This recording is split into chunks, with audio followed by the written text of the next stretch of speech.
Hi friends, എല്ലാവർക്കും ഐഷുമ്മ കിച്ചണിലേക്ക് ഒരിക്കൽ കൂടി സ്വാഗതം. ഇന്ന് ഞാനിവിടെ തയ്യാറാക്കാൻ പോകുന്നത് ചെറുപയർ കൊണ്ടുള്ള ഒരു റെസിപ്പിയാണ്.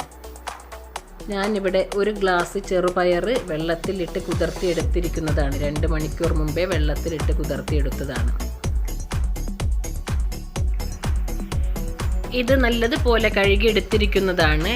ഇനി ഇത് നമുക്ക് കുക്കറിലേക്ക് ഇട്ട് കൊടുക്കാം. ഇത് മുഴുവൻ കുക്കറിലേക്ക് ഇട്ടതിന് ശേഷം ഇതിലേക്ക് ആവശ്യമായ വെള്ളവും ഒഴിച്ച് നമുക്ക് അടുപ്പത്ത് വെച്ച് വേവിച്ചെടുക്കാം. ഒരു 6 ചൂള പോയി കഴിയുമ്പോൾ തീ ഓഫ് ചെയ്യാം. ഇപ്പോൾ ഇത് നല്ലതുപോലെ തന്നെ വെന്തിട്ടുണ്ട്. ഇത് കയ്യിൽ വെച്ച് നല്ലതുപോലെ തന്നെ ഒന്നുകൂടെ ഉടച്ചു കൊടുക്കാം. ഇനി ഇതിലേക്ക് മധുരത്തിന് ആവശ്യമായ ശർക്കരപ്പാനി ഒഴിച്ചു കൊടുക്കാം. പഞ്ചസാര മതിയെങ്കിൽ പഞ്ചസാര ചേർക്കാം. ഞാൻ ശർക്കര വെള്ളമൊഴിച്ച് ഉരുക്കിയെടുത്തിരിക്കുന്നതാണ്. ആവശ്യത്തിനുള്ളത് ഇതിലേക്ക് ഒഴിച്ചു കൊടുക്കാം.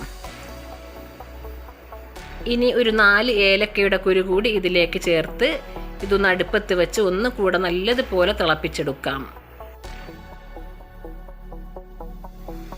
ഇതിലേക്ക് ഒരു നുള്ള് ഉപ്പ് കൂടെ ചേർത്ത് കൊടുക്കാം. ഇനി ഒന്നുകൂടെ മിക്സ് ചെയ്ത് നല്ലതുപോലെ തന്നെ തിളപ്പിച്ചെടുക്കും. ഇനി അതിന് കുറച്ച് കുറുകുറുപ്പ് കിട്ടാൻ വേണ്ടി ഒരു 2 സ്പൂൺ കോൺഫ്ലവർ പൊടി ഞാൻ എടുത്തിട്ടുണ്ട്. അതിലേക്ക് ഒരല്പം പാലൊഴിച്ച് നല്ലതുപോലെ തന്നെ ഒന്ന് കലക്കി കൊടുക്കാം. നല്ലതുപോലെ കലക്കിയതിന് ശേഷം ഈ ചെറുപയറിലേക്ക് ഇത് ഒഴിച്ചു കൊടുക്കാം.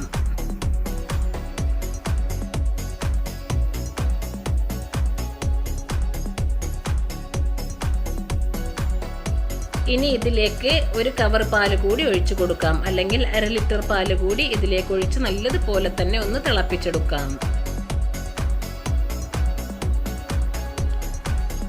ഇപ്പോൾ ഇത് നല്ലതുപോലെ തന്നെ തിളച്ചിട്ടുണ്ട്. ഇനി തീ ഓഫ് ചെയ്ത് നമുക്ക് മാറ്റി വയ്ക്കാം. ഇനി ഒരല്പം നെയ്യ് ഞാൻ ഒരു പാത്രത്തിൽ ഒഴിച്ചിട്ടുണ്ട്. അതിലേക്ക് കുറച്ച് തേങ്ങാക്കൊത്ത് കൂടി ചേർത്ത് ഇത് നല്ലതുപോലെ ഫ്രൈ ചെയ്ത് നമ്മൾ റെഡിയാക്കി വെച്ചിരിക്കുന്ന ഈ പായസത്തിലേക്ക് ഒഴിച്ചു കൊടുക്കാം. നല്ല ടേസ്റ്റി ആയിട്ടുള്ള ചെറുപയർ പായസമാണ്.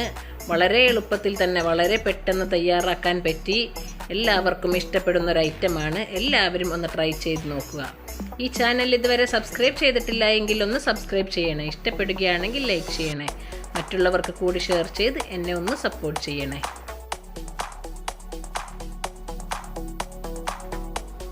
അപ്പോൾ പുതിയ വീഡിയോയുമായി വീണ്ടും കാണാം. അതുവരേക്കും ബൈ ബൈ.